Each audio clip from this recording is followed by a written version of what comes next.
warm welcome to tonight's edition of Hot News with me, David Otokuno Ato. Tonight, we have issues that's making headlines in our dear motherland, Ghana. So we bring you these issues, plus others, if we find that necessary. I'll take a quick break. When I come back, I have a very special person in the studio. I'll do the introduction. You will not want to miss this conversation. Please stay tuned in.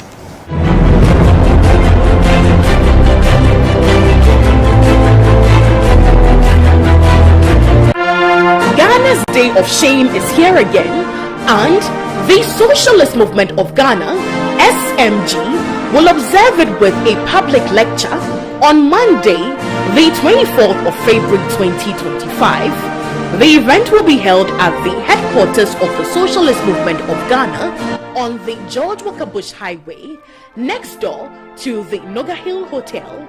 Time 5 p.m. prompt. The lecture will be delivered by Dr. Libo, Chief Executive of the Gwancha Syndicate and a Senior Fellow of the Tricontinental Institute for Social Research. The theme for the lecture will be Africa and China in the effort to construct a new world, the perspective of Mao and Nkrumah. All progressives and the general public are cordially invited. Be there.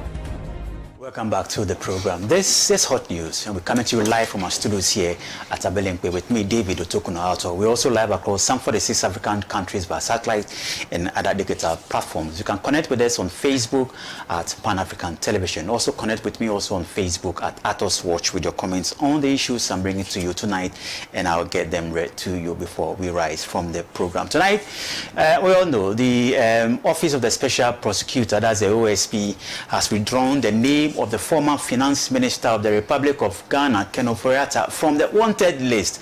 What are the implications? Is this gentleman going to finally appear after, dilly-dallying with the invitation from the Office of the Special Prosecutor? We'll have discussions into this and look at the implications going forward. Also, the Lands and Natural Resources Minister was in Parliament just yesterday, and he's threatening to name and shame persons involved in illegal mining. Also, from his presentation to Parliament, we got to know that illegal miners are taking over some 9 forest reserves in the country. My big question out there is that who is bigger? Is it the states, or can just illegal people just take over, state resources? We'll have this discussion. So with me tonight in the studios, I have Kojo Yankson, right?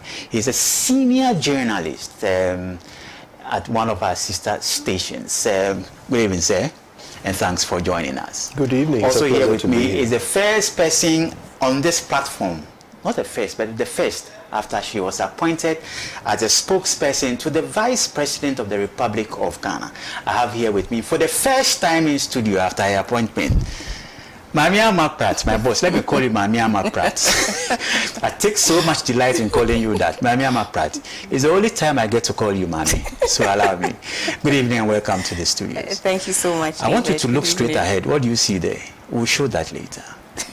What do you want me to look at? But you see something, and I want you to tell viewers what you see right in front of you. The set of the couch. Yes, that's what I see. And myself and Kojo were talking about how we miss our set. Right.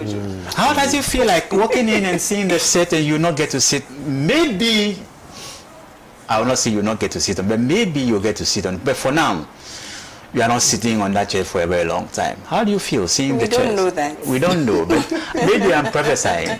But for the meantime, in between time, you've been away for a while. How has it been for you? What has the experience been like at the Office of the Vice President? It's been exciting. I say that I'm still in the euphoria of the first female Vice President of the Republic of Ghana. I'm excited. I can't say that enough to be part, of the success, because that's what it is for me. Even now, I think that it's a moment. This is a very instructive moment for Ghana, and I'm very happy, to be a part of it. I can't say that, So I'm still in that, and I'm also very minded that it's time for work. There's very serious business to be done, and I'm geared up for it, ready, poised. Yeah. Viewers want to know, I'm not supposed to do this, but let me just take 2 minutes and do it. What are we expecting next on the couch? What should we expect? The name couch, is it going down or is it coming up? Oh, how can it go down? It can't go down. David is sacking you. Yes, I see what David is doing. I see exactly what David is doing, but I'm not doing it with David. So David, the couch is not going down. Right. We can only go up. All right. So yeah, let's see. You just want to know. I just said it, David, So that the couch is not going down. I want to push you. I'm just taking delight in, pushing you around. All right, okay. All right, so thank you so much, and thank you for joining us. We wish you all the best at the office of the Vice President, and we pray that definitely you'll be part of that history making in Ghana. So we wish you well. Our mother here. All right, so let's get straight into business. Let's start off with the issues coming out from the office of the special prosecutor, who has withdrawn the name of the former finance minister from the wanted list. That was a tough one. Now, let me start off with my senior colleague here. Could you? From the initial stages, what has been your reaction, right? From the naming of the former finance minister as a fugitive, right? So the name was withdrawn. What has been your concerns, if I should put that way? Well, thank you, David. What I've learned is that when things like this happen, the first benefit to us is that we get the chance to learn a lot. We get a chance to learn a lot about the processes, the legal processes that are quite clearly set in stone, written into our laws in clear language, but haven't often had the opportunity to be practiced. So when things like this happen, we get the chance to learn what actually must happen under such circumstances. So for me, that's what I was paying the most attention to, because I knew there would naturally be debates up and down. We are so polarized in this country politically that in any situation, people will take two diametrically opposing sides and completely forget about the facts of the matter and just say what suits their political agenda. So I tried to ignore that and pay attention to the facts. Right. What are the facts? We have a special prosecutor in this country, and we have created laws to give him power. And one of those powers is the power of arrest. He has the power to arrest.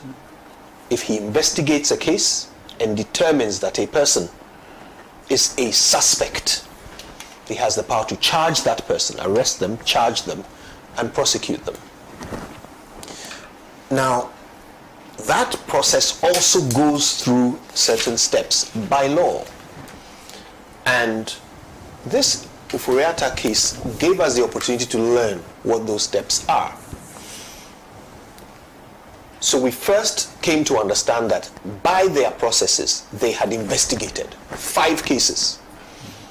And in these 5 cases, they are determined that the former finance minister, Ken Ufuriata, was a suspect, not a person of interest.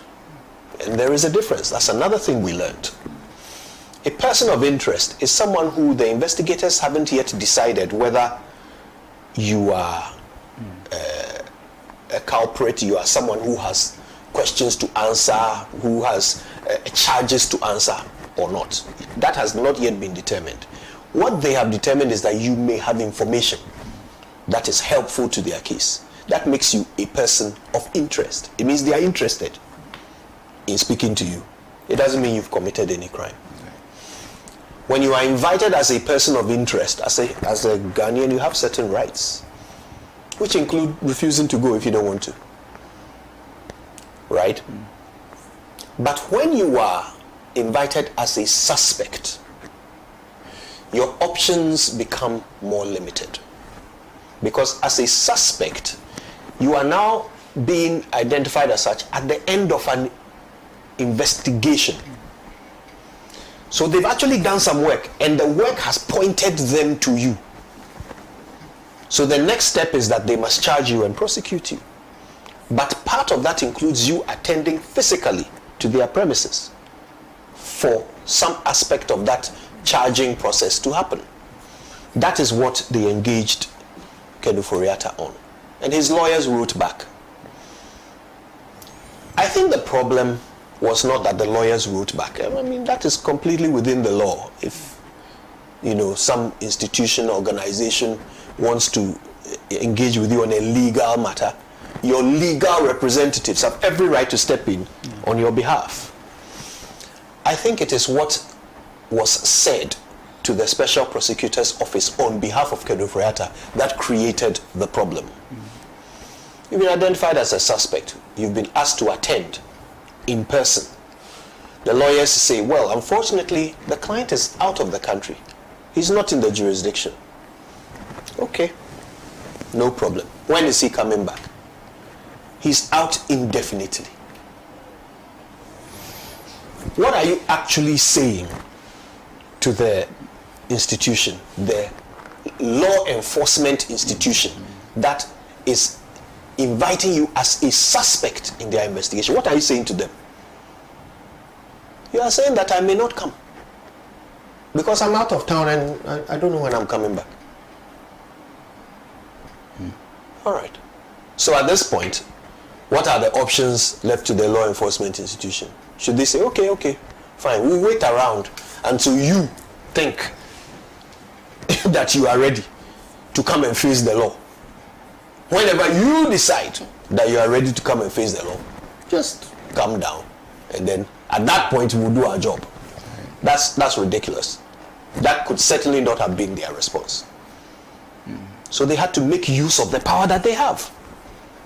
Powers that many Ghanaians don't even realize that we have given to the special prosecutor. Immense powers.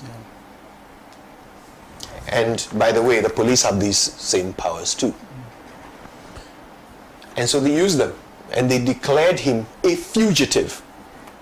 What's a fugitive?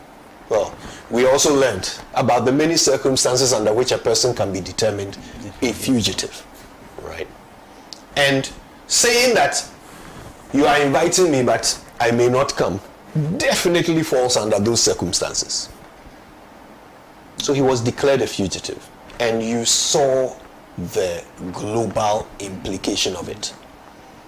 It was reported on the BBC, former finance minister declared fugitive. You can imagine that even in the courage of his normal duties on the streets of the United States, Kenu Foriata was not safe. Because if you are declared a fugitive in a particular state, all our allies have an obligation to help us in enforcing our laws. So if a police officer comes across you and he's aware that you are a fugitive, what's his duty? So it wasn't just a mere announcement. It was not just a mere announcement. It carried weight. Yes. Yes. This is what people didn't realize, that we have given these powers to our special prosecutor. Rightly so. So I am excited by the fact that these things give us the opportunity to learn.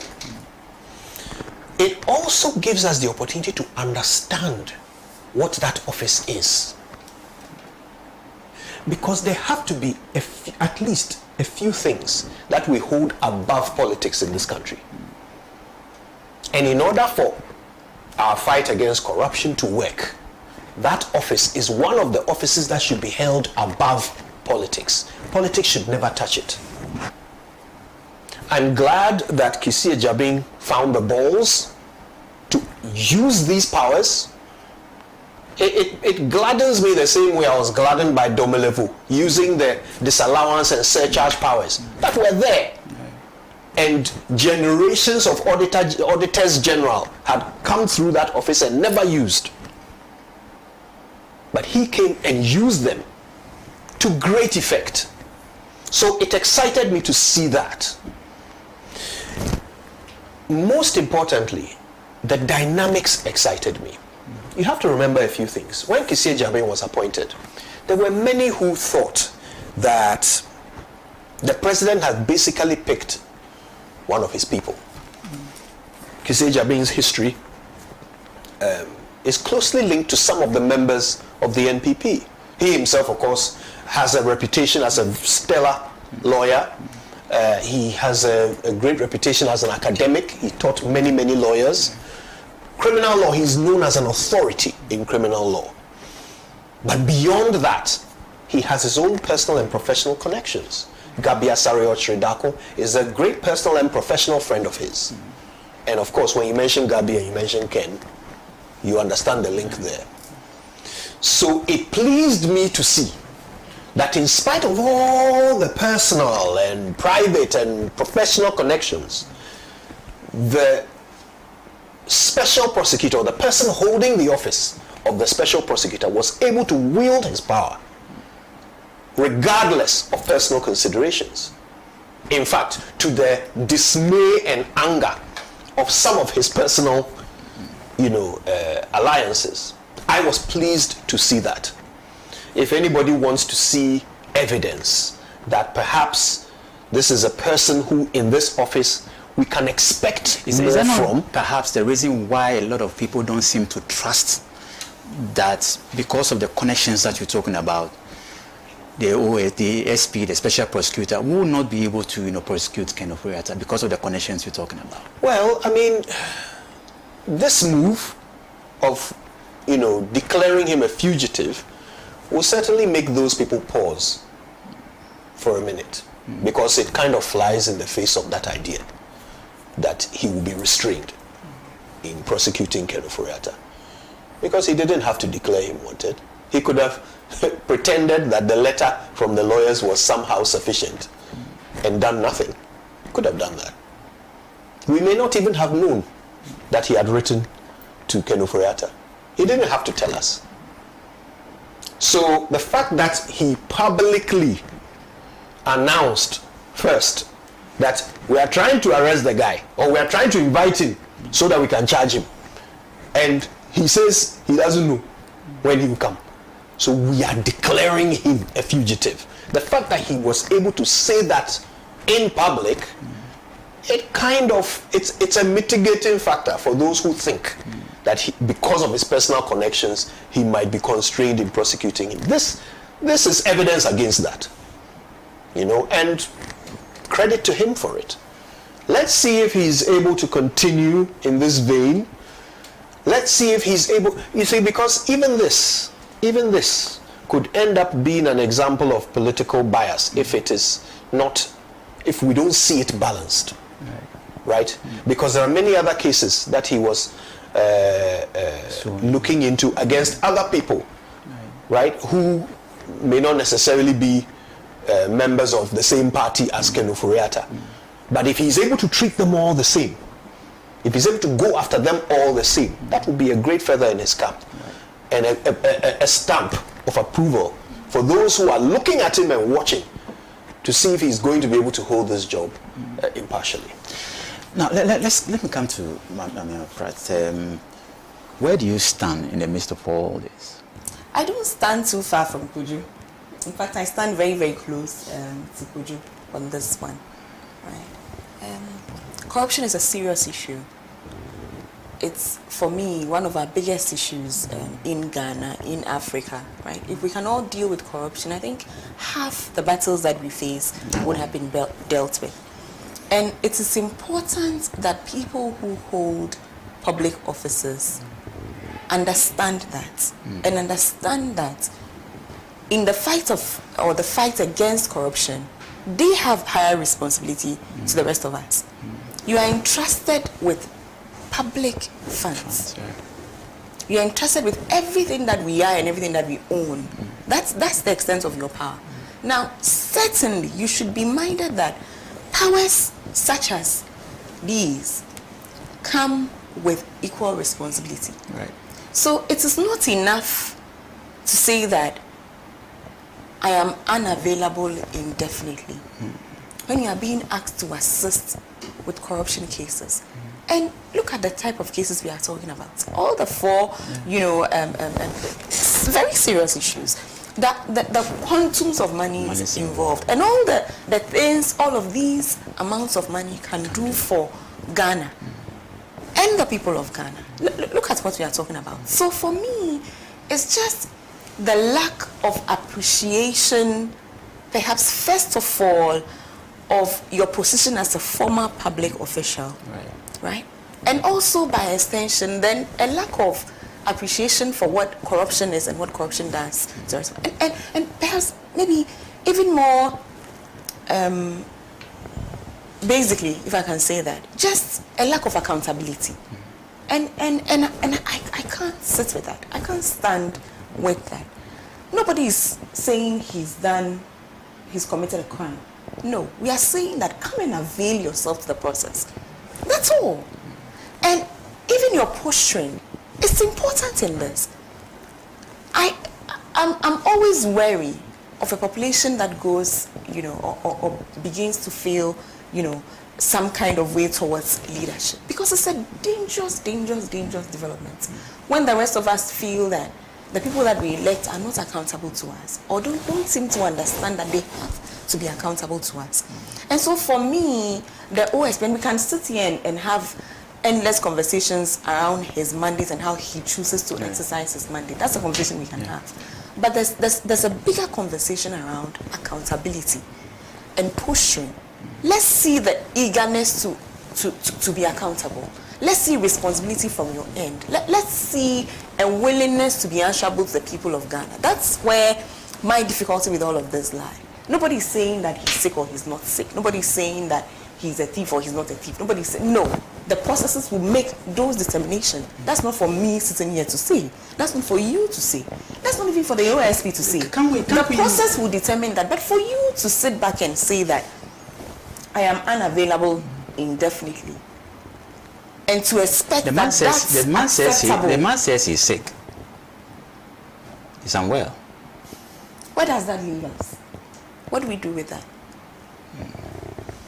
I'm sick, I'm unwell indefinitely. So what happens to the investigation?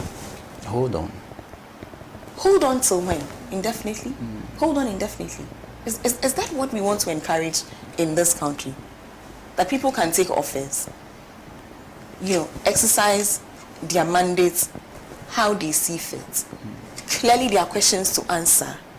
And refuse and say that, I'm unavailable indefinitely. It's not a thing. And for me, the OSC's actions has shown that it's a new era. It's a new era. He says you're a fugitive from justice, which is what you are. Which is exactly what you are. And guess what? Suddenly, we are available in May. So he says, okay, good. Good. If you're available in May, then you're no longer a fugitive from justice. Right. Now, in May, if you don't avail yourself, I will put you back on the list of wanted persons, because then you would be a fugitive from justice. Right. It's a very simple matter. Right. I honestly don't understand why people are against this. Because all he's saying is come and be answerable. That's all. Let the process determine whether you are guilty. That's it. Isn't it that he feels Ghanaians have convicted him before trial? So what? Did they invite him to come to jail, to come to prison, or to come to the office of the special prosecutor? What's the invitation? What did the invitation say? Is he reporting to prison? All right. So now we know we've moved on from there. The office of the special prosecutor says that his name has been withdrawn from the list. What does it mean for the ordinary Ghanaian? Well, it's a very simple matter. I mean, his lawyers have written. No. His lawyers have written and have explained that he will avail himself in May. So clearly, he's shown a willingness to participate in the process. He has shown a commitment to cooperation, or a commitment to cooperate, with the investigation. So he's no longer a fugitive. I mean, this is very basic. So he's no longer a fugitive. He has indicated strongly that in May, I will be available to answer questions. I'll be available to to deal with the process, answer questions, help assist with the investigation. So he's no longer a fugitive. Now, however, in May, and the OSP has made that very clear, that in May, if he doesn't show face, back on. and he's put back on the list. But he's still a suspect, though. Exactly. He's a suspect in 4 cases. Yes. So Yes. Right. So what we need to look at is the timing. People have talked about the timing of the investigation, from one era into the next era. Would you see the timing to be a little problematic? For some of these cases, I believe the investigations actually started way before. Yes, several months ago. Yes. So in the previous administration. It is only now that these investigations have concluded. The thing about timing is that it's not always by choice. An investigation had to happen before suspects can be identified. You can't just get up and name suspects. You have to first investigate the cases. But does it tell as to whether he didn't receive that support from the ASWA government, but rather receiving the cooperation from this government? That's why he's got the balls to even come out and do the things the that special prosecutor? Yes. Well, I mean, if the investigation started months ago, then it's actually started under the previous government. Right. And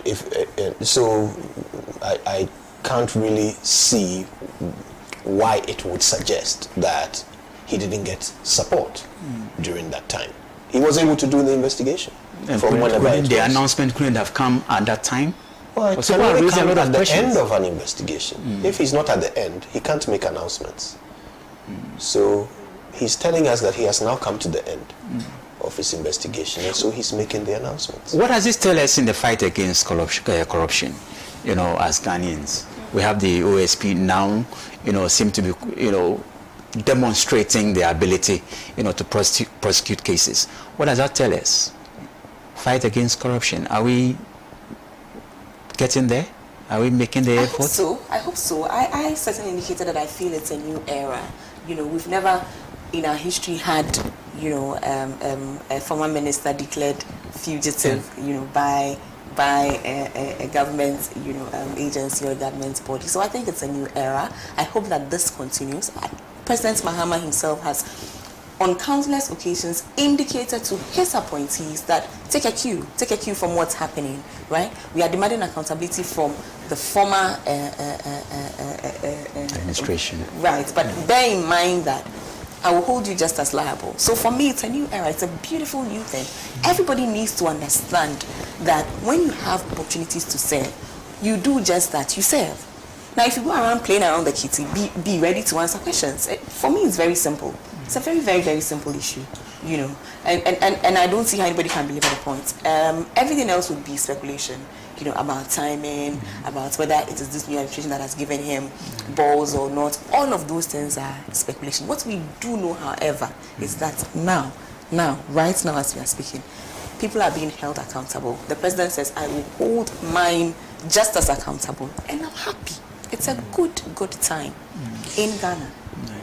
I agree that what the special prosecutor is doing is good for the fight against corruption. It's a plus, and I hope for more, just like Amma does.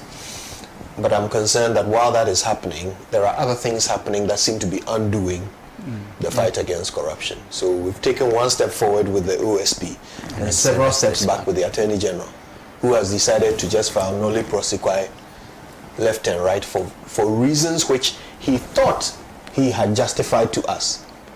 But on simple reflection, you realize that there are several holes in what he has told us. And I'm concerned because it sends a very, very poor signal about this administration's intention to fight corruption. Kisia Jabe is someone I'm hoping we can hold above political divide. Right. So you can't really say that what Kisia Jabe is doing is this administration's fight against corruption. It's the special prosecutor's fight against corruption. And long may it be independent of administrations. Okay? But what the Attorney General is doing right after his appointment is of great concern to me. You see, I've got to say, first of all, I was quite encouraged when I saw that he was holding a press conference to explain why he had discontinued and filed nolle prosequi in several of these cases. I was excited by that. I thought, look, this is what we need, right? You don't just use your discretion arbitrarily and then sit back and not care whether we understand why you did it or not. I was very encouraged by him when he did that. But I paid attention to what he said, and I was worried. I mean, take the example of why the Saglemi case was discontinued. He said that the charges were defective. They were faulty. There were problems with the charges. Right. They were not accurate in certain technical respects. And he explained, right? He talked about how you are saying that he has lost $200 million to the state. But if you actually think about it, a certain amount of it was charges and a certain amount was this and that. So it doesn't amount to 200 million. So he dismissed the case. Correct the charge. If you have found faults with it, correct it. Is it impossible to do that? In court, you cannot change your charges as a prosecutor. Of course you can. So do that. If it shouldn't be 200,000, what should it be? Correct it. He made this very interesting claim that, so we cannot charge him with causing financial loss to the state. But he forgot to tell us that he was also charged with misuse of public funds. Collins Dauda. He was charged with misuse of public funds, which is very different from causing financial loss to the state. Misuse of public funds means that you are supposed to use the funds for A, use them for B. And in this case, the case that was brought against him in court was that you were supposed to use this 200 million to build 5,000 homes. You use it to partly build 1,500 homes. 1,500 is not 5,000. So you've misapplied the funds. That was the case against him. The man has dismissed it. Why? So who is going to pay for Saglemi? Where is the money going to come from? You've discontinued the case. Then you come to the case of the new Bank of Ghana director, Johnson Isiama. This was shocking to me. So you heard the Attorney General. He said there was a memo. There was a memo that he came to meet, written by one of the prosecutors, that this case there, we must discontinue it. Why? Okay. Because we are charging him with, again, willfully causing financial loss to the state. So we must be able to prove that the state has lost financially, right? However, the money that Johnson Isiama approved, by the way, he's being charged for approving money to banks, right? First of all, not following some procedures in doing that, but also that the money wasn't retrieved. So they considered that to be financial loss to the state. That's what they were trying him for. So they said, okay, well, let's take the UMB case. 350 million has been returned. It's left with some 150 million. But UMB has explained that 150 million is at CBG. It's locked up in CBG, which is a government bank. So once government releases the money, they'll pay it back to the Bank of Ghana. So if it's with government, then we haven't caused financial loss to the state. So we can't really prove in court that Isiama has caused financial loss. So let's dismiss the case. This sounds reasonable, doesn't it? Okay. Someone asked Ayine at the press conference that, but what about UT Bank? That's the other charge against Isiama. That he gave some 460 million to UT Bank. 460 million, which is above the single obligor limit of the Bank of Ghana. So more than the Bank of Ghana is allowed to lend to any one bank. But apart from that, not a penny has been paid back. So why have you dismissed all charges against Isiama? Who is going to pay back the UT Bank money? Nothing on that. Ayine, by the way, in the press conference when he was asked about that, he said something which is factually inaccurate. he said that the 150 at CBG, that's the UT money. And the 350 that UMB has paid back, that is UMB. So UMB 350, UT 150. Factually inaccurate. UT is 460. 460 million. Not a penny has come back. So why have you dismissed the charges? So you see what I'm saying? Right. So, and then you take Opuni, all these other cases, and you heard the Attorney General making Stephen Opuni's lawyer's case to Ghana. That based on Stephen Opuni's lawyer's case, he, Attorney General, has dismissed the matter. Because he, before he became Attorney General, he believed in the innocence of the people. So now that he's government's lawyer, he still believes in the people's innocence. And he set them free. You are setting back the fight against corruption in several instances. So even though we are excited about one thing that the special prosecutor has done, this is what the appointee of the president has also done. So are we winning the fight against corruption? Yes, we are. And on this, I can't stand far enough. Like, we are on parallel on this one. Right. And I'll end on the notes on which he ended, which is that the Attorney General indicated that on principle, the position that he holds today is the same position that he's always held on these issues. For me, the most telling reason for his discontinuance of these cases is on ethics. He says ethically and professionally, he can't prosecute these cases. In some instances, he himself was the defense attorney for the accused. He himself, not somebody else. He himself. So let's think about that for a moment. So yesterday, he thought that the case was bogus. So suddenly today he's in government. And suddenly because he's in government and he's been appointed Attorney General, suddenly he thinks it's a case that he needs to prosecute. Does this sound in any form, shape, way like justice? This is not justice.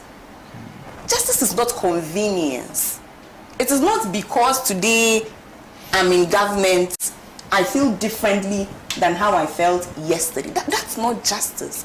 For me, at least for me, let me speak for myself, I think that justice should be based on principle. What is right, what is wrong. He's standing on principle. He's standing on ethics. And to make that personal ethic, make that professional ethics, he can't. The joke would be if he actually prosecutes these cases. I mean, seriously, the same lawyer, you, the lawyer who said the case was bogus.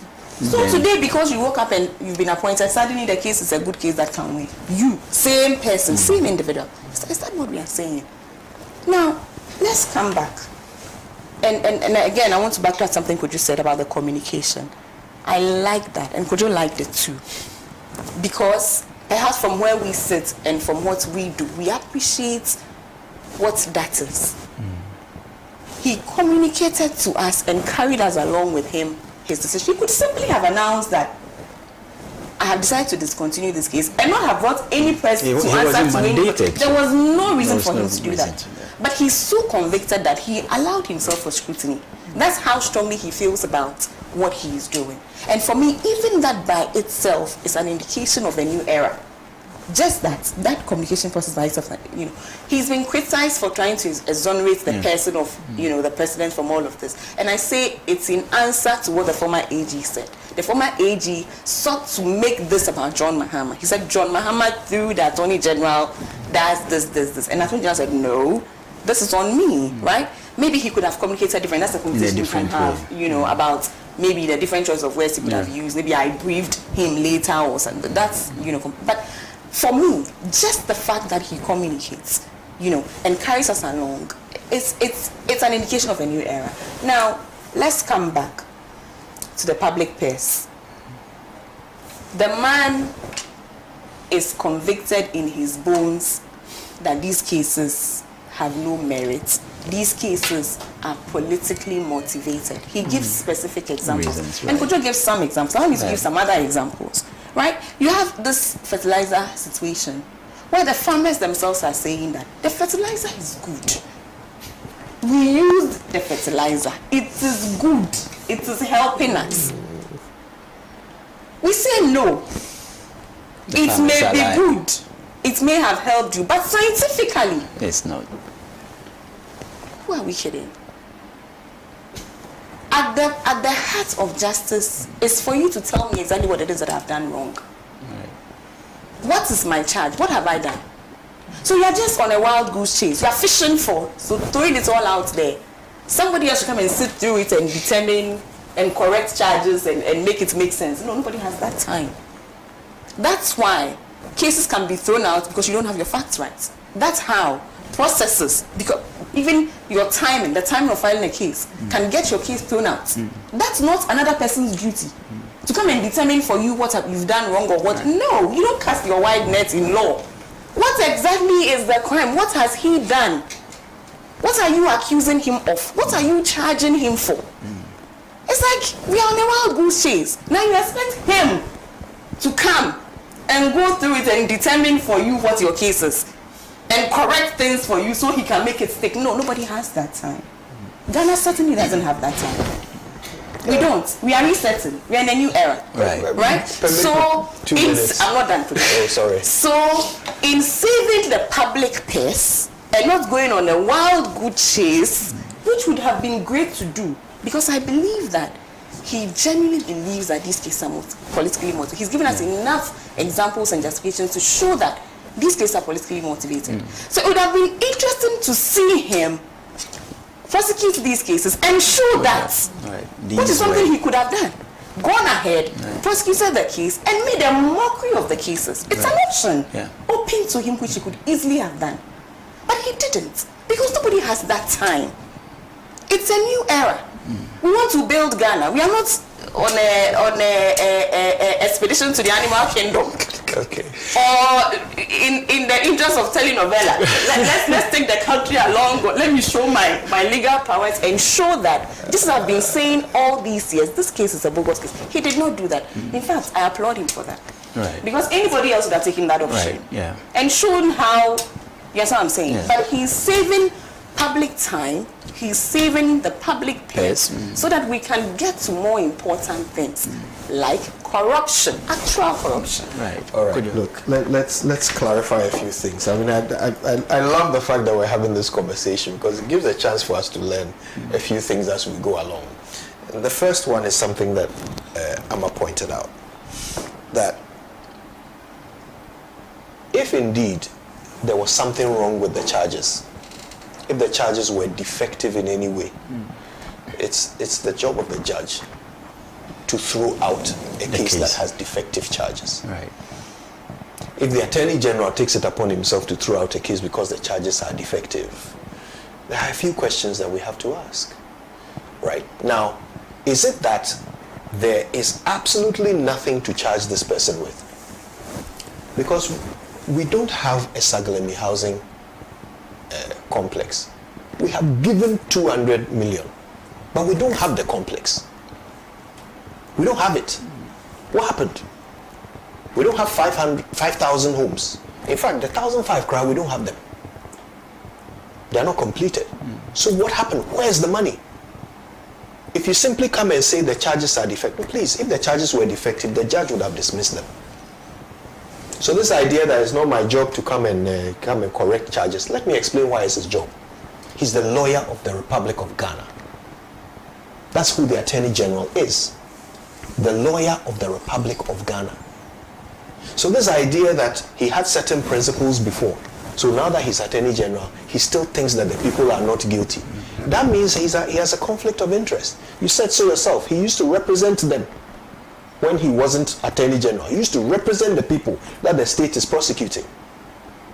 So now if you have switched sides and become the state's lawyer, are you our lawyer or not? Are you defending us or not?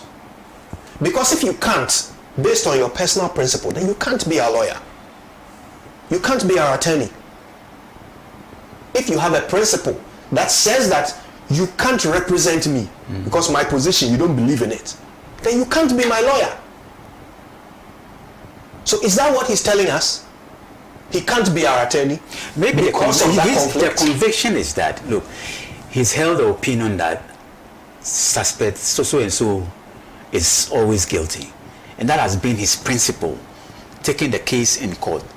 Now being the Attorney General, he still holds on to the same principles that sets this gentleman free. Then he can't represent the state.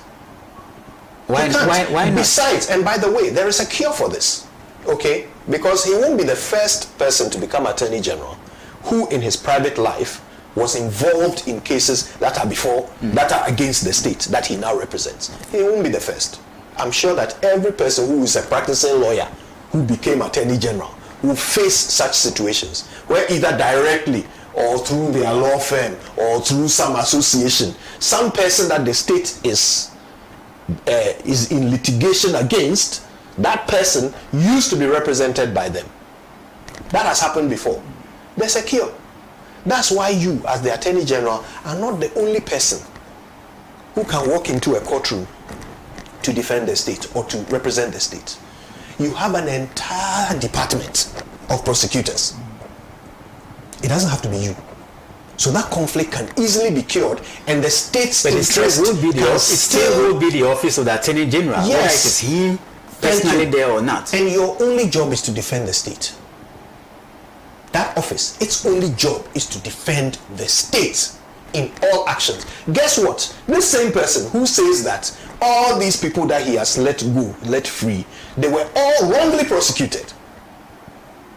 He was asked at the same press conference that, okay, so if any of these people now comes to say that I want to sue the state for wrongly prosecuting me, because the Attorney General has stood at a platform to announce that the state wrongly prosecuted me. So with that evidence, I am now coming to sue the Republic of Ghana for wrongly prosecuting me. What will you do? Do you know what his answer was? He said, I'll fight them. He will fight them. That means he knows that the state has a case. No, it means he knows In that case, he should defend. Otherwise, what will you fight them with? No, he will fight them because I have discontinued an injustice, and that's where it ends. No, that's not where it ends. That's not where it ends. You now Everybody has attempting rights. to profit from that. What do you is a mean problem. profit? What do you mean Yes, profit? that's what it will be. So are you trying to say that these people... that I see your rights are about Are to you trample trying on. to say... I have prevented Are it. you trying to say From that people happening. like Stephen Now, if Okunu... you go ahead in that Amma. instance to now say that because we're now coming after the state, he is a state lawyer. I think you should permit me to make my point. You should permit me to make my point. If you are saying that the state wrongly prosecuted these people, if you are saying that Stephen Okunu, for example, who for 8 years has been dragged through court, it was all wrongly done to him. If you are saying that a Siama, whose reputation has taken a hit because he was accused of doing wrong things in the name of the Bank of Ghana, if you are saying that Collins Dowda, who was accused of wrongly misapplying state funds, if you are saying that all these people were wrongly accused, then they've suffered damages. They are not profiting. If they decide to sue the state, they are not profiting. Okay. If you wrongly accuse someone, you deeply damage the person. And if you yourself come and present the evidence in a press conference that this is how we wrongly accuse them, and they take that evidence and come and sue you as the lawyer of government, you will fight them. With what? So here's the thing. What? Here's the thing. No, it's a preposterous situation. Allow me to land. Allow me to land. He is creating that preposterous situation. No. Allow me to land. Now, you also said that his principled position, what he held before he became Attorney General, is what must prevail. I have already pointed out that it is your client's position that prevails if you're a lawyer. So today, you can defend someone who is accused of encroaching on someone's land. Tomorrow, you can defend someone who is accusing someone of encroaching on their land. You don't use your position on land encroachment to decide which of them to defend. No, you don't. You defend your client. He determines and what if you our find position yourself is. in a position where he determines what our position if you is. find your Yes, Kojo. if you find yourself, he determines what Ghana's position is. if you find yourself in a position where you cannot defend the state, he is not the one who took these cases to court, right? He's not the one. An attorney general before him took these cases to court. That attorney general was the one deciding for Ghana. He now decides for Ghana. But that became the position of Ghana. Yes. That became so. That's the reason why. By the way, that's the reason why this same the previous attorney general. You know the number of international arbitrations he won on issues that were created by his predecessors. But he came and defended the state and saved us. They were reporting that they had saved us trillions. You remember? It's the same principle. Yes. It doesn't matter that someone else created the problem. It doesn't matter that someone else created the problem. Your job is to defend the state. And Ayine recognizes that. He's doing. Ayine recognizes that. That's the reason why he says that if they come and accuse the state of wrongful prosecution, he will fight them. Because even Ayine recognizes that at all times his client must be defended. So if you come along and say that on this one, because of my principles, I won't defend the client. I'm just going to, and by the way, look, everything you said about the farmers, I heard you say something about how farmers came to say that. About this one. Please, can I just address what he said about those farmers, right? That is the defendant's case. He came to repeat the defendant's case to us, but we know that in the courtroom there are two sides. Right. There is the state, and there is the person who is accused, being prosecuted. So the person being prosecuted brought some farmers to come and say that, oh, the fertilizer is good. Those were his witnesses, the defense's witnesses.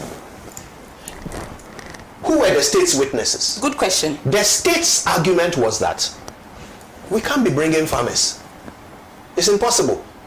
2 farmers will say it worked, 4 will say it didn't, 10 will say it worked. It's impossible. You can't rely on farmers to tell you whether the thing works or not. It's a product, it's a chemical. You test it, and then you scientifically say this thing works or it doesn't work. That is the only fair way of doing it. So they brought the FDA as their witnesses. The state brought the FDA, the organization that is authorized to test the thing. So let me ask you this. When the Attorney General then comes and ignores his own client's witnesses and comes to tell us what the defendant's witnesses said, and based on that he's dismissing the case, what does that mean? And in any case, what are you saying? Don't you trust the courts? These matters have got to the point where in some cases they were literally just inches away from a verdict. He's discontinued the case. So what does he know? If he really thinks that his people were innocent, why didn't he let the courts determine that? Good question. So for me, it's really quite simple. Right. There are far too many holes in the reasons he gave. Even though I admire him for coming to give us reasons, and I'm with you on that. I admire him for that.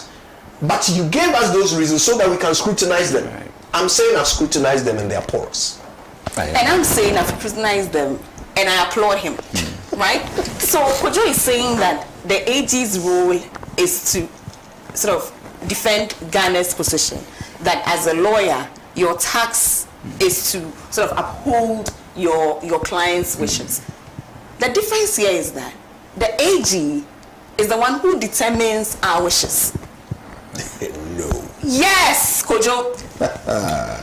Yes. Oh God. Because he takes the cases on. He decides the case. Imagine if that was true. Can you imagine if that was true? Which is why that is what created please let me talk. That's where creative share came from. Could you let this idea that the Attorney General can decide. Okay, so let me now ask Kojo, who determines Ghana's position in a who determines what Ghana wants to prosecute and what Ghana doesn't want to prosecute? Well, it depends on what cases are brought against the state. No, right? I'm not talking about the cases that are brought against the state. What cases are brought against the state? I guess, can you address the chair? As being proactive. No. Let me answer this question. It's very important. Let me proactive. We're talking about reactionary. When the case has been brought in. No, I'm talking about proactive proactively deciding cases. Who does that? Whose role is it to do that? What you are talking about? What you are talking about is the fact that the Attorney General has prosecutory No, that's not what I'm talking about. I'm saying that prosecutory powers. No, that's what I'm discretion. saying. He has all that. Yes, but that's he what is you are the talking determiner about. That's what you are talking our about. standards. In all of this country, in all of Ghana, the only person who can determine Ghana's position is the Attorney General. That's it. Amma, you are mistaken. So what you are mistaken because the Attorney General cannot decide what the law is. Could you hold on a minute? That is not what I'm saying. As for this murderer, his is not murder. Could you hold on? As for that one, that is not what I'm saying. Let's hear out. What I'm saying is, the Attorney General is the one who can determine. He is the one who decides for Ghana what we want to prosecute and what we don't want to prosecute. Right. So he is Ghana by extension. So for Kojo to say that the Attorney General is Ghana's lawyer and must only act in the interest of Ghana, and by deciding not to prosecute, he's acting against Ghana, I find it strange. Because it's not like there's a Ghana that has said, let's go ahead with this case, and the Attorney General is saying no and he's going against the Ghana. He is the one that makes that determination. And he's saying that based on a position that I have held since time immemorial, based on principles that I uphold, based on everything I believe about these cases, this will be a waste of our time and a waste of the public purse. And so I will discontinue. And can one also argue that? Please hold on. I want to address a lot of things, and then you can ask me. I don't want these things to go unanswered. So the Attorney General determines Ghana's position, which is what he has done. He has not worked against the interests of Ghana. He has not taken a stand against Ghana. He is not saying that he can't defend Ghana. Right. He is doing what his mandate is. Be Ghana. Determine which cases to prosecute, determine which cases need our attention, determine which cases need our resources. Let's get that clear. One. But on behalf of the people of Ghana. On behalf of the people of Ghana, not on his own behalf. Right. Now, I mean, again, back to this issue. So if we want these cases prosecuted, but it looks like his mandate is to be we. That's the point I'm making. Right. He is not determining what the law is, like Ojo is saying. No. Of course, he will go through the legal process. He will go to court. A judge will make that determination, not the Attorney General. Right. So he can't decide if this murderer murdered nicely or did not murder nicely. That issue doesn't come up at all. It looks like a lot of Ghanaians want these cases prosecuted. Who are the lots of Ghanaians? But the public outcry. Which public outcry? A lot of. I am here. Am I not public? I mean, come on. Let's not throw these things up in the air and make them stick. So are you saying that they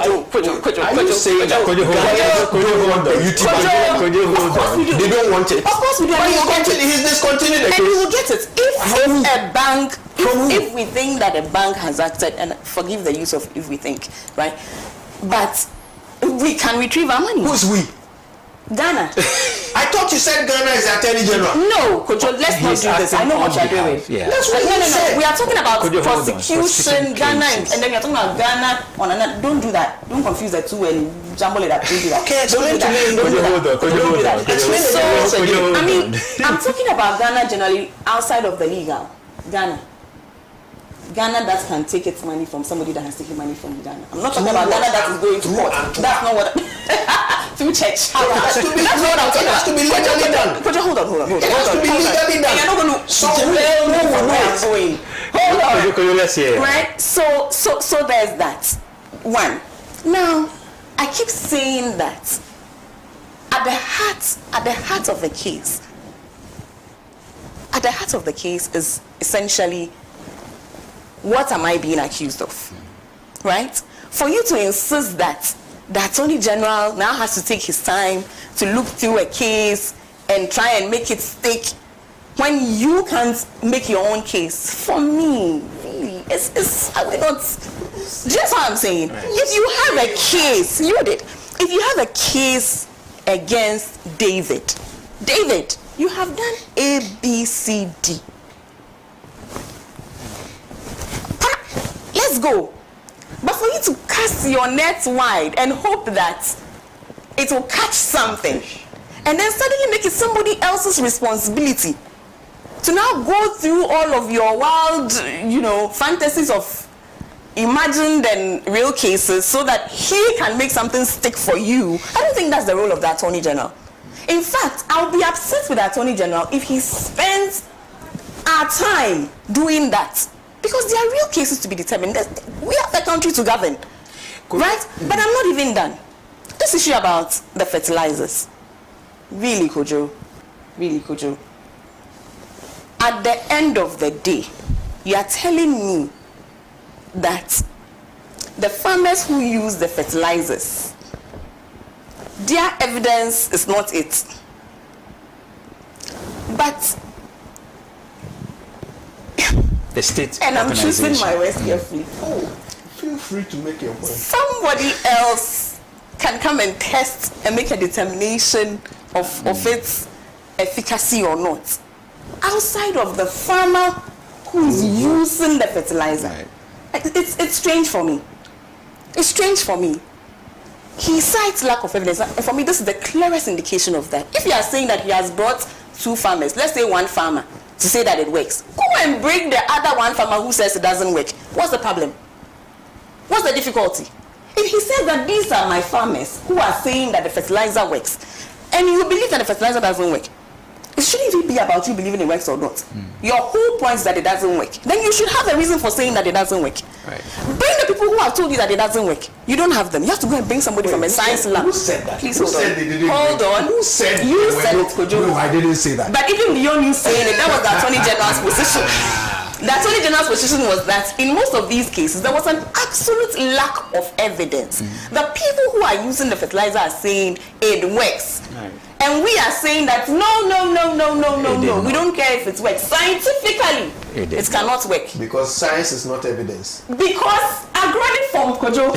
Look. Because agraric form. If the former Are Attorney you kidding me? The farmers who use if the former Attorney General had gone to you are bring saying farmers, no. Let's go up in the sky and consult science and say that it will not work. What are you think saying? about what you are saying. Think are you about what you are saying, saying. Kojo? So the defendant brought farmers. The farmers said the fertilizer doesn't work. Then then the state also goes to bring farmers. Sorry, defendant says Yes. the fertilizer works. Yes. Then the state also goes to bring two farmers who also say the fertilizer doesn't work. Yeah, so we take the fertilizer on the soil. I mean, there's no lack of soil in Ghana. You know what? There's no lack of on the soil, not in the science lab. Not in the science lab. But you in the science lab, what do you think On they the tested farm. on? In the science lab, what do you think they tested on? So let's do that. What are you talking about? Let's do that. No, In you see, the let's be end, real. the way to Listen, determine I know science. that. Kojo, come on. I know that we are, sort of making jest of all of these things, and but at the heart of all of this is the public purse. Right. And we all, yes, 460 million. exactly, Kojo. Exactly. And No we one are is going saying the to same get that thing. money back. We are, And you're okay with that? who is okay with what? So where's the good now? So how are we going to get the money? We will get our money. From who? That's why we need to get From to whom? it. We need to get to From it. But whom? we will not go on wild goose chases. We will not do these political gymnastics that lead us nowhere. Okay, show me the tail Which is who are we going to for the money? Who are we going to for the money? Where is it? Now we've set them loose. All right. Okay. Let me ask this before we move on. Is it the mistrust in state institutions, or is it that the Attorney General grouped? Perhaps a lot of people are of the opinion that he didn't, come out to give any explanation for why he took those decisions. By law, by law, people also think that he's right to do whatever he did. He has a mandate to discontinue the cases, but he doesn't owe Ghanaians, any explanation to do. He opted to come out. Do you falter him for the style of communication? That's why all this has exploded in his face. No, I think that myself and Kojo both agree that communication, was good. Right. I think both of us have expressed here that it was a good thing he did by communicating to all of Ghana. Okay. So on that score, he's good in my book, yes, absolutely. And by the way, by law, there's nothing wrong with what he did. Right. He's legally entitled to use his prosecutory discretion.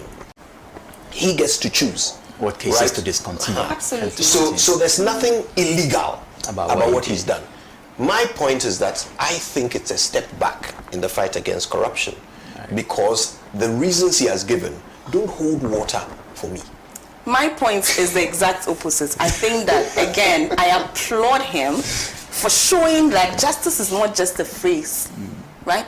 Justice should be based on conviction. It should be based on principle. It should be based on ethics. Right. And that's what he has shown. And also, at the end of the day, an Attorney General's mandate should be exercised with some sense of responsibility towards the public purse, saving us some money, saving us some time, and getting to real cases. 460 million gone. It is not gone. It's the right time. It's the right time to take a break. I'll take a break. Let me take a break from these two, and then I'll be back. It is not gone. Now we have time to actually change. We'll be right back after this show. Please stay.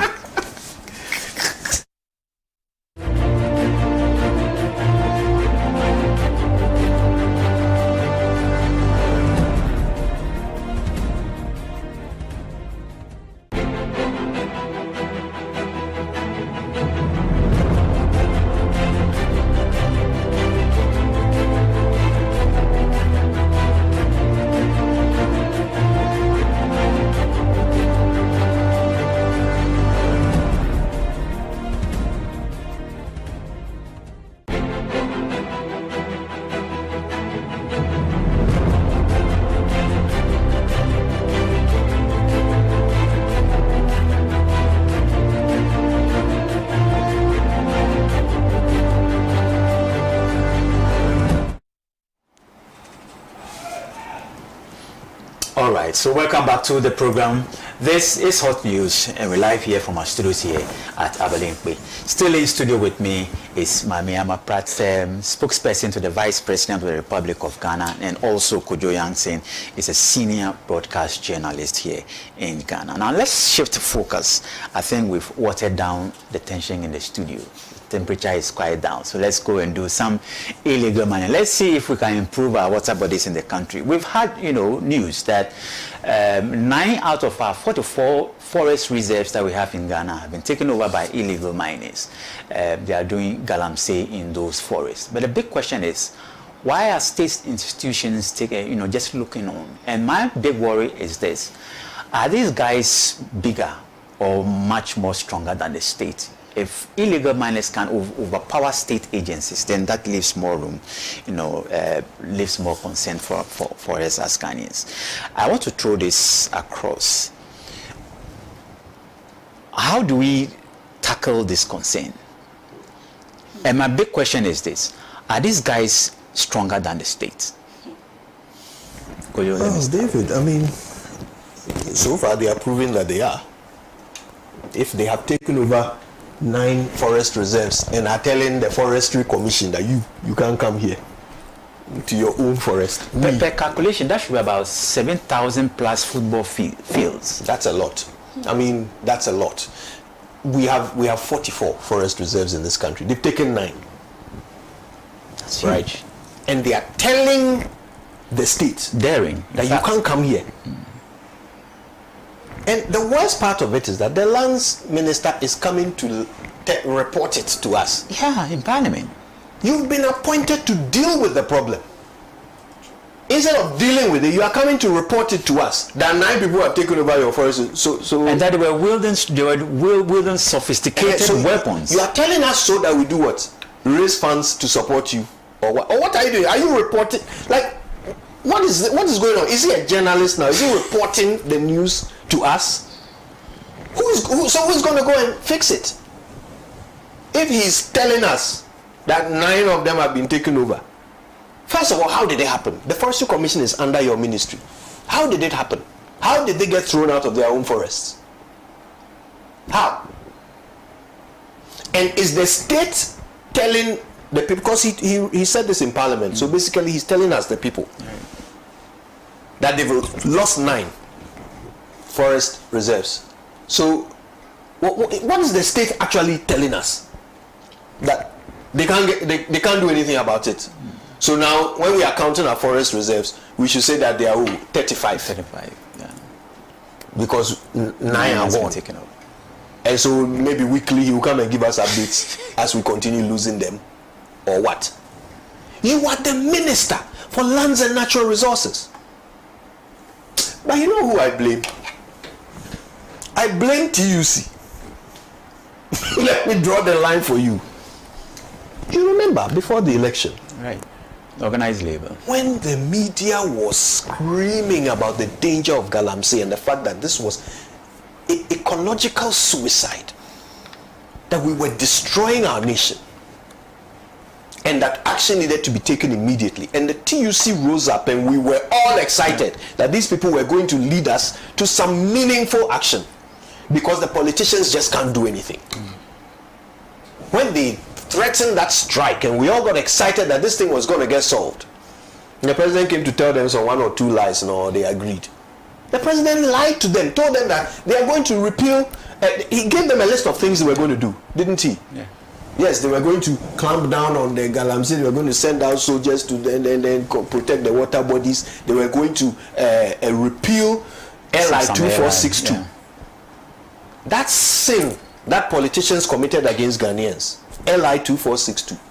NDC and MPP politicians came together and signed that thing into law, allowing legally for people to go into forest reserves and mine. When we were shouting that get it repealed, these people went to the president told them some 1 or 2 sweet words, they accepted and came to sit down that okay, we are watching. Those old men are still watching. We've lost 9 forest reserves, they are still watching. At what point are they going to wake up? This is so shameful. You see, David, there is something fundamentally stupid about Galamsey. This is really what we are doing, okay? Because I often hear people say, look, these people don't have jobs, right? They have no livelihoods, and so until we create jobs for them, what do we expect, right? It's like someone comes to you and says, I hear you don't have work. I hear you can't feed yourself. I have a job for you.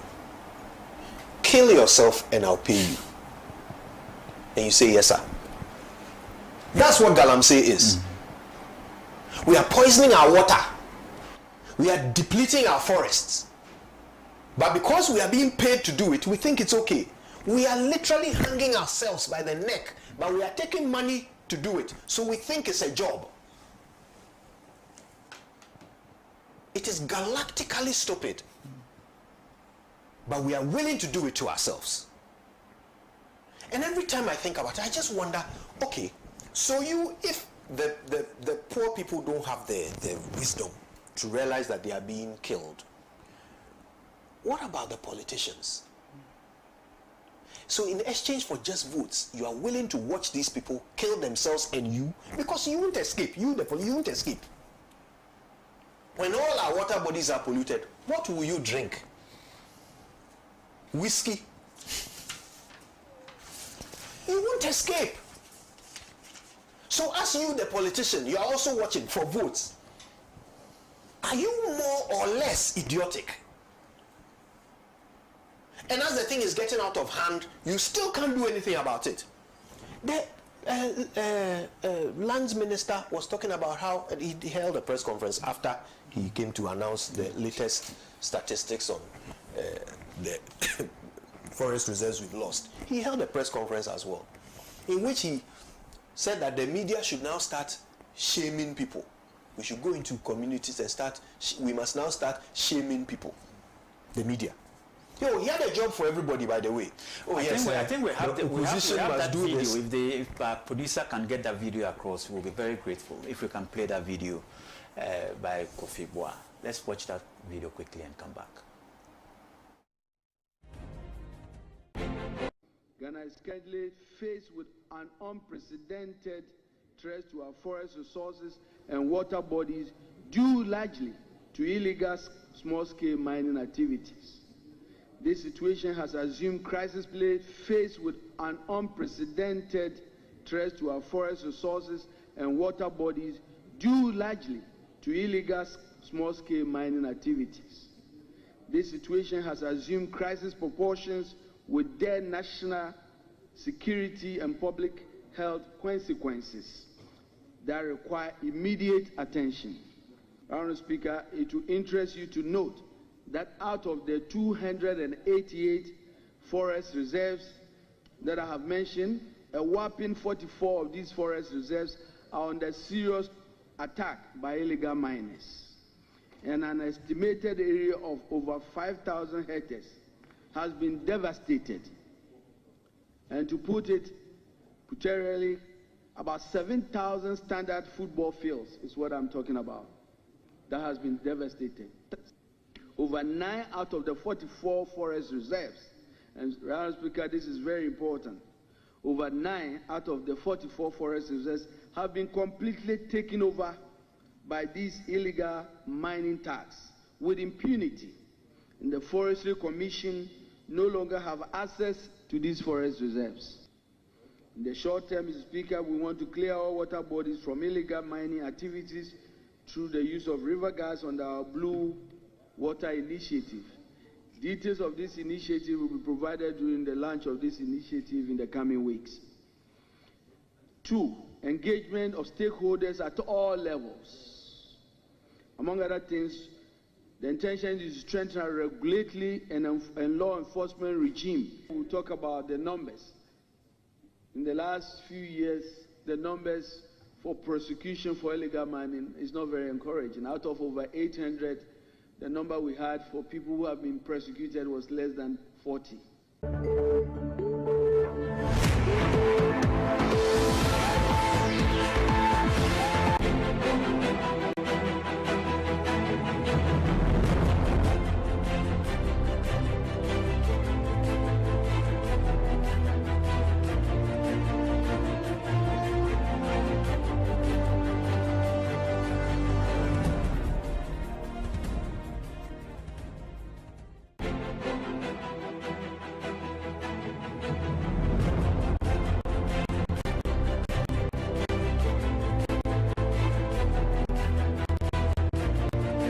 As if on a daily basis, these bad guys are becoming more emboldened and basically finding as if we are helpless as a country. But we believe that there are solutions. I also took the opportunity to say that this fight cannot be a fight that can be waged by the Ministry of Lands.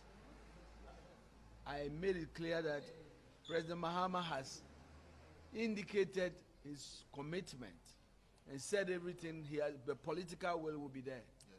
But we can only do that with the people of Ghana.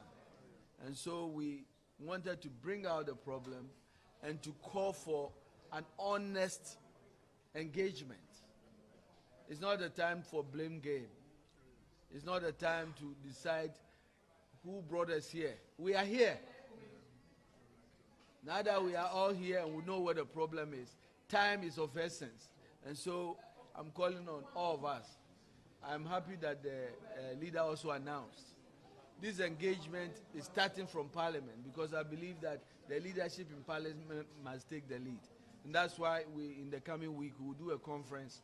Every member of Parliament must take a leadership role in his constituency when it comes to this fight. And the politics must stop at the water's edge when it comes to a fight on Galamsey. And I think that it extends to you, the media, as well. This is the time to basically, not a time for sensationalization. We must really get out to these places and shame and point out and bring these people. Please, please. We are not here to shield anybody. And so let me say it again. It is not as if the MPP guys who are doing this are gone and time for NDC guys. We want to expose these bad guys, anybody who is destroying our water body and our forest and basically making our future.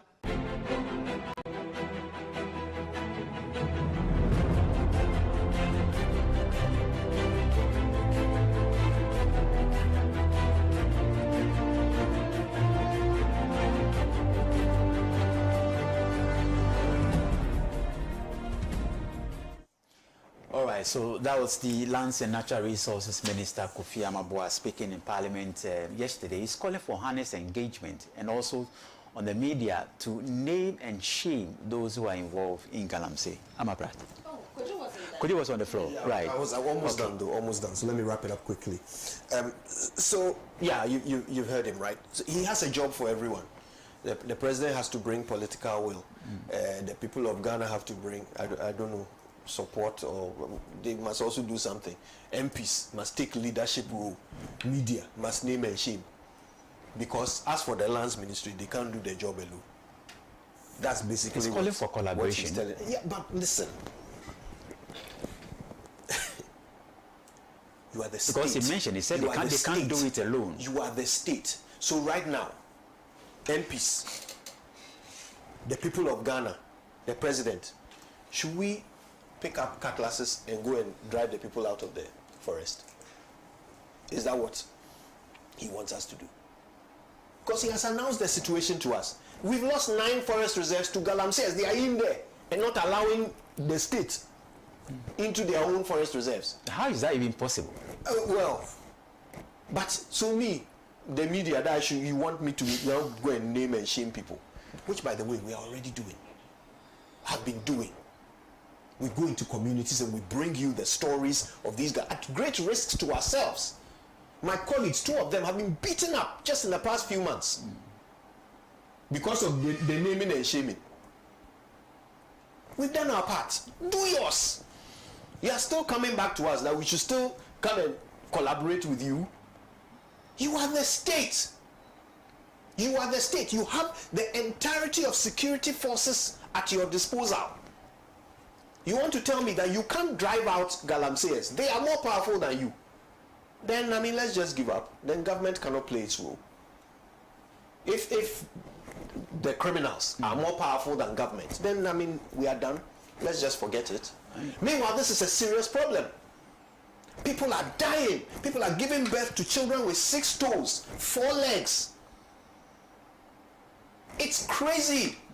We have a cholera outbreak coming up. People are out there in the public service vehicles announcing to people that, listen, wash your foods and your vegetables before you cook. People who are cooking for the public, we are advising them to wash their hands, wash things before you use them, your utensils. Wash. Wash with what? Apart from the water, all our water bodies are polluted. Wash with what? And the Ghana Water Company has told us that the processes that they use do not get rid of heavy metals. So if you are washing with your tap water, you are washing with mercury and arsenic laced water. You don't want cholera. So instead you get mercury poisoning, lead poisoning. Come on. And I'm telling you that nobody will escape this.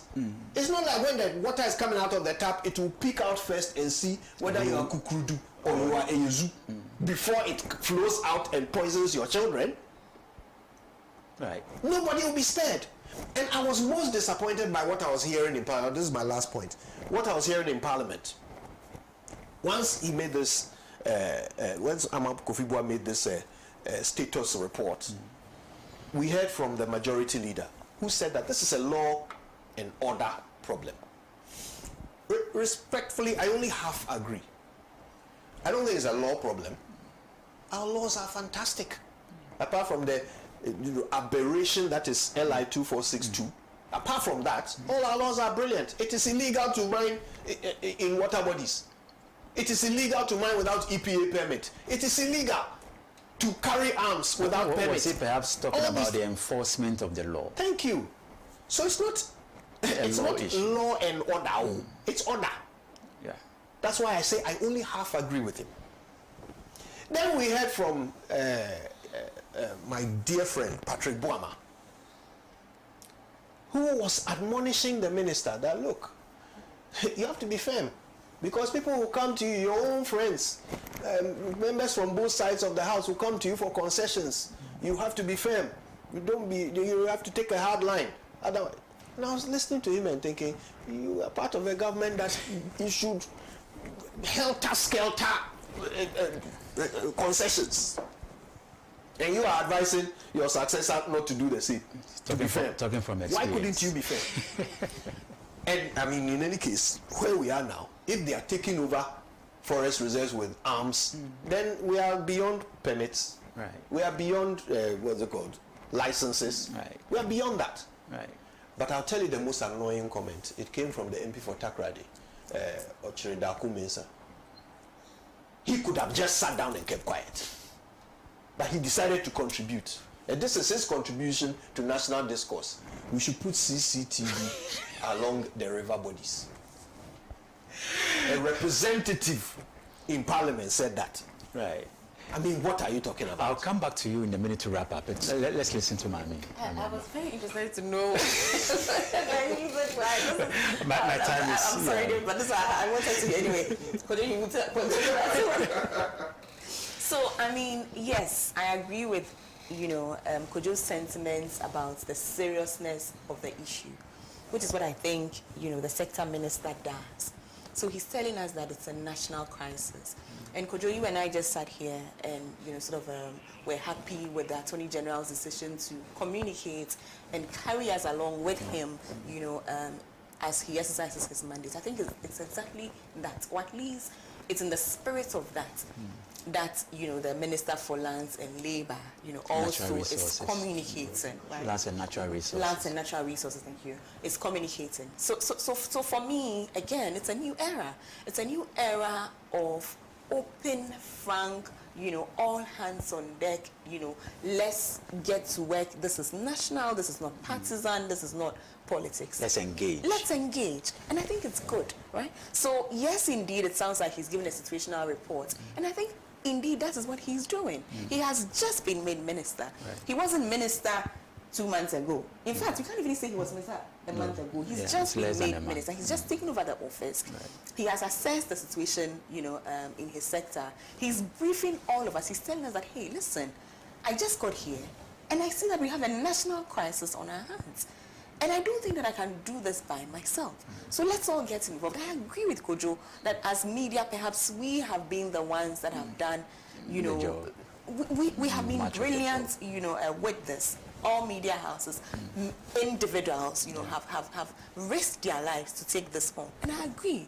I'm not sure he's saying that we haven't done that. I'm sure all he's saying is that perhaps I see you, but maybe we can do more. There's always room for more. Oliver Twist, you're always asking for more. I don't think it's, it's a bad call. Yes, he's saying that the Forestry Commission is handicapped in that it doesn't have the kind of weapons that these illegal miners have. He has made that admission. Is it an indication of, and Kojo, I know you didn't say he has failed, but perhaps an inability to get, I don't think so. I think it's more of this is what is here. This is what the situation telling is. Us the real telling situation. us what the situation is. And I think it's a call to action, which I agree with. This Galamsey one, we all know that it's not about the law, because the law exists, right? But yes, it's about political will. Let's be real. It is about political will. So he's actually calling on his boss. And I will need you to show that political will as I step into the role that you've given me. I'm going in, essentially is what I'm hearing. I'm hearing him say, I'm going in, this is the situation, but my boss, you gave me the mandate. I will need this from you. And journalists, I see you, but this is our fight. I'll need this. Ghana, let's do this together. That's what I hear him say. Is he making extra calls for extra things? Absolutely. On this issue of, because it's a security issue, isn't it? If you have illegal miners having weapons that the Forestry Commission can't compete with, that's a serious security issue. So perhaps it's a call to other sectors to also come in and beef up, the efforts that, they are doing. So for me, it's a call in the right direction. I like how he has started. He has indicated a commitment to make sure that Galamsey doesn't, kill us. The way at this point, I think it's a ghost that needs saving, right? Because it's a real existential problem, and it's all he's saying. That for me, it's not about who did what. It's not about what happened in the past. Because I can stand here and blame. I can stand here and do my predecessors did this and that person did not do. I'm not going to do that. I'm just telling you what is on the ground. Now, can we all put our hands together, put our heads together and solve the problem? I mean, finally, one minute. Aside the CCTV cameras, how do we, fight galamsey? This is the question that the minister should have answered. And that's my disappointment in him.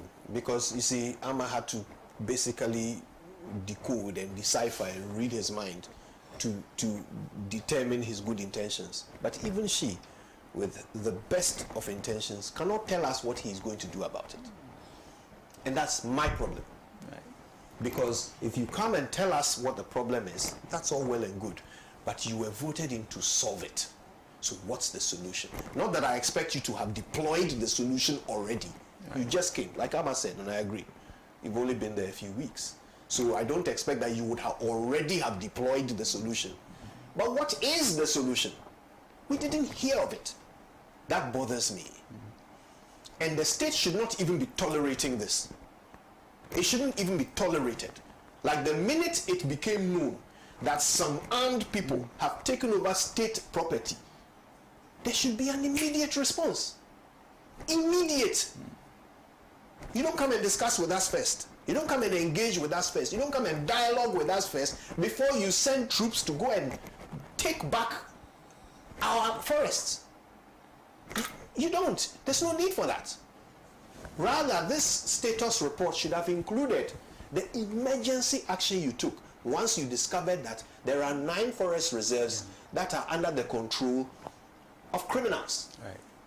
That's what the report should have said. Right. That's my disappointment. Right. In addition to the ridiculous rebuttals from other members of parliament. Right. But for me, what I really want to see is these appointees giving us hope. Giving us hope that they can solve the problem. Not giving us descriptions of the problem. Right. We criticize their predecessors for that. They better not come and give us more of the same. Right. I'm afraid. So what he did was to reaffirm the new government's commitment to fighting galamsey. That's hope. That's hope. He's saying that this administration, I want you all to know that our commitment is to fighting galamsey. For me, that's step 1. I agree with Kojo. There's step 2, step 3, step 4, all of that. And we will get there. But first of all, I need to know where his heart is. I need to know where his mind is, which I think was what he did. Give us an indication of where his heart is, where this government's heart is when it comes to Ghana. And he's saying that we will shield nobody. Don't think that the MPP did it. So now it's time for NDC, because we will not shield you. Right. We will not protect you. And for me, that's hope. That's him showing that, listen, in this administration, I don't care which party you belong to. If you go and engage yourself in galamsey, you will be dealt with. Right. And it will be dealt with in a national way, where all stakeholders, that's all government institutions and public and national institutions, coming together to fight you. They are going to fight the whole of the state. In essence, is what I heard from him. Right. So yes, now let's hope that step 2, he's going to tell us exactly how he intends to do that. So for me, this is very hopeful. This is exactly what I expected to hear. Or actually, he has exceeded your expectation. Yes, because no emergency response. No, because and I was no military have been deployed, no police, no nothing. We just came off the back of a situation in one of these mining areas where there was a clash between the miners and the state agencies. Correct me if I'm wrong. Yeah. We just came off from there, and we all said that, listen, let's not have these ad hoc, confrontations that lead nowhere, that only leads to bloodshed that doesn't solve any problem. Can we come back and have real concerted, thought-through ways that ends this once and for all? Right. At least that was my position. Right? Because we keep having these clashes. We keep having these clashes that go nowhere. They go and get beaten. Our enforcers go and get beaten. These illegal miners have more sophisticated weapons. Just how I'm saying. Did the soldiers get beaten in let's not do that. Let's have a real, meaningful Minister, in the Asante region, where some of these forest reserves are, he has given Galamsey 2 weeks. And for all. 2 weeks, Real 2 weeks head solutions. start. Real solutions. Well, they use the 2 weeks to take 9 forest reserves. Okay. That's what the 2 weeks are used for. I mean, again, I say the same thing. Right. For me, I need for whatever solutions we prefer to be long lasting. Right. Right. And so I'm happy that he has shown us what his position is. And I'm hopeful that as we speak, something is in the kitchen. Right. And once they are done, perhaps we will see finally an end to Galamsey in Ghana. Okay.